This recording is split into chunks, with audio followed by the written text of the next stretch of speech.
HTTP is the application layer protocol of websites, as you will probably know. So this is why you see HTTP, go on // and then you go www.google.com, and that will take us to the HTTP version of the website. Now if you look here, it literally sends text that looks like this to and from the servers. And this is the HTTP protocol here. It's saying that it's a HTTP protocol. It's talking about dates, servers, and then below it, you have the HTML code, which is what you will see if you look at the source code of the pages. It looks like this. So the HTTP is in plain text. Now, if I close this and actually go to Google and change it to HTTPS, I am now running HTTP over TLS or SSL. HTTPS provides the security services of TLS because it uses TLS, so data encryption, authentication, usually at the server side, message integrity, and optional client or browser authentication. When you access a website with HTTPS, the web server will start the task to invoke SSL and protect the communication.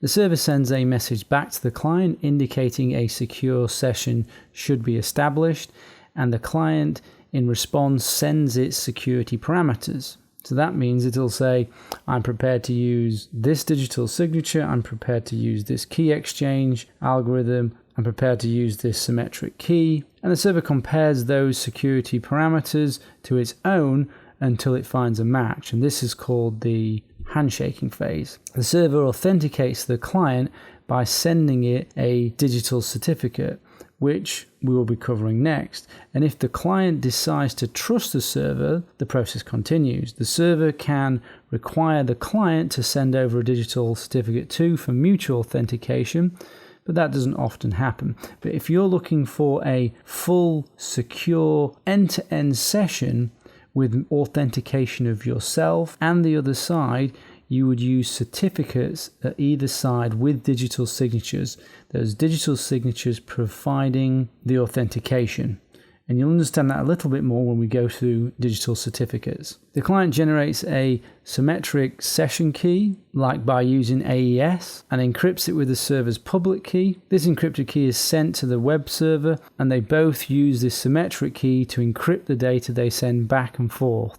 This is how the secure channel is established. TLS requires a TLS-enabled server and browser, and all modern browsers support TLS, as we saw on the Wikipedia page. And in all of the browsers, you'll see HTTPS, which will indicate that TLS is being used, and you often see a padlock as well.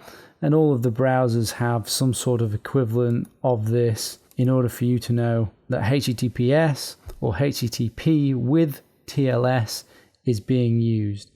If this is not shown, then the connection is not encrypted or authenticated, and it will be sent in plain text. So just as you see here, and all of the contents of the website, just as I can see them now, if HTTPS is not used. If we look at the padlock here, we can see the technical details for what the encryption algorithms are. So in this case, it's using TLS, it's using elliptical curve with Diffie-Hellman, with the option of RSA. The symmetric key is AES with 128 bits, with a GCM mode of operation, and SHA-256 for data integrity. This will have been negotiated between the client and the server. And if we look in Wireshark, Wireshark is a protocol analyzer, so you can see the traffic as it goes in and out.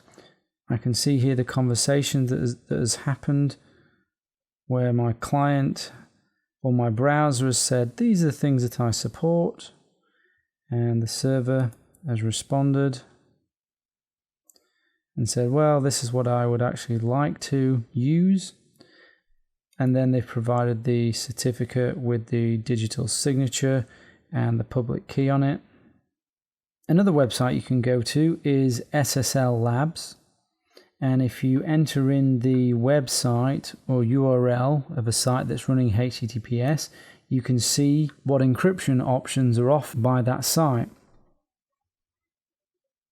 So here we can see that Bank of America signature algorithm is SHA-256 with RSA. So that's for the digital signature. We can see the chain of trust here. That's Bank of America's certificate. The chain of trust comes down here. And then we have the root certificate here. And the protocols that the server is prepared to use.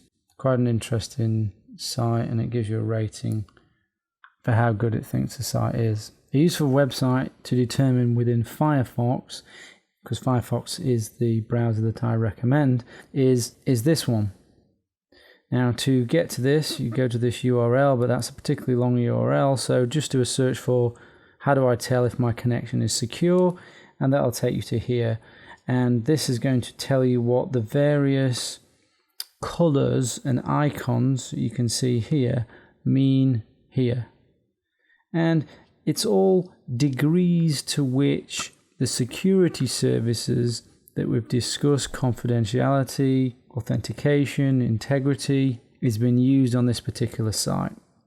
So you can see here the grey globe, so the website does not support identifying information. The connection between Firefox and the website is not encrypted or only partially encrypted and should not be considered safe against eavesdropping.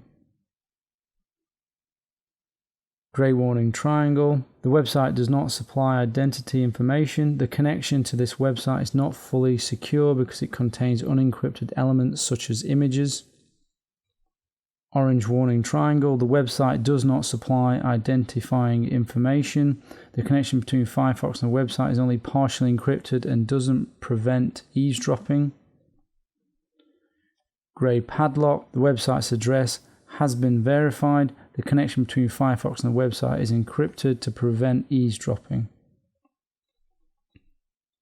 Green padlock. The website's address has been verified using an extended validation certificate. That means that the owner of the website has to provide much more information, much more rigorous information to prove that they are who they say they are. So whenever you see the green and the EV, that means extended verification of who they are has happened. The connection between Firefox and the website is encrypted to prevent eavesdropping. And that's those.